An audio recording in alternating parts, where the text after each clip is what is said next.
I'm Slick Nick. One of my favorite TV shows by default is Impractical Jokers. And on the newest season, they were doing one of my favorite skits where they are sitting behind a desk and they have people waiting in the lobby and they're supposed to be calling their names to have them go to the room in the back.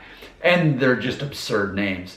So I laughed at it, and it took me like a week or two later before I even understood why it was funny.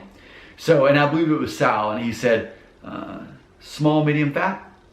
Small, medium, fat? No. So why is that funny, small, medium, fat? Because ultimately what they're implying is, which size you choose determines what size you become.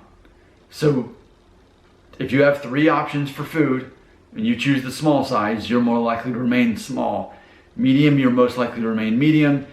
And large, you're most likely to become or remain fat. And that's the joke. That's the whole concept. It's funny because for me, I don't really end up in situations where I order food that comes in 3 different sizes. I don't eat fast food, and that takes care of a lot of it right there. I'm not having to order what size soda I want. I don't drink soda. Or what size fries I would get. If I am gonna go out for like a fancy burger, it comes with the fries, so I'm not having to choose a size there. Coffee would be the one thing that comes in 3 different sizes when I'm out with my wife and kids. But I'm doing keto coffee, so there's 0 sugar, and the whole concept is I'm drinking pure fat, so it's not really having an effect on me really storing fat, because it's the carbohydrates that cause you to store fat by insulin, not pure fat, which I put pure heavy whipping cream in my coffee every single day. So that's, I guess, the exception to the rule.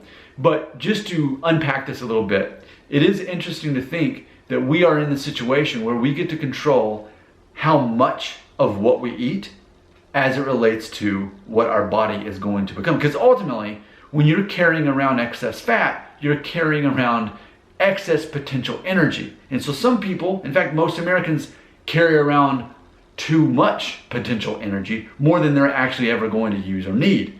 And that's what that is. That excess body fat is potential energy that you've yet to use, which is why the concept of why you want to stay moving to, quote, burn the fat or burn those calories, though ultimately it's a matter of restricting your calories in a way that your body has to start digesting its own fat, which is exactly why I do intermittent fasting, because it means for the majority of the day, my body is forced to consume its own fat calories. And for the fact I'm consuming less than 50 carbs a day, there's not many carbs for it to burn through, especially on the first part of the day when it normally would be burned through those excess carbs from the night before. I really have none.